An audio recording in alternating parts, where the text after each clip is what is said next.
David, let me start with you and talk about all the negativity we heard about in December. Is that really being unwound here? Because some are looking at things like ETF equity flows and suggesting that sentiment is not as good as the tape would suggest.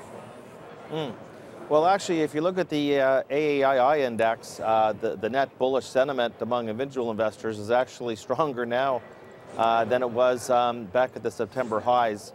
I think we have to take a look at that in a certain context, and answer to your question, is the bull market back?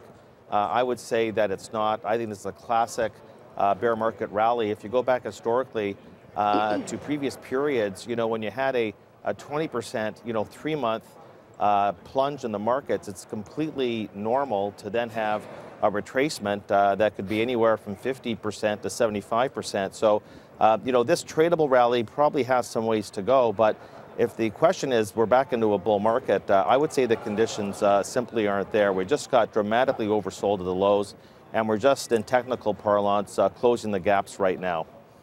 Ron, you go along with that, and if this rally is simply tradable, how do you handle it?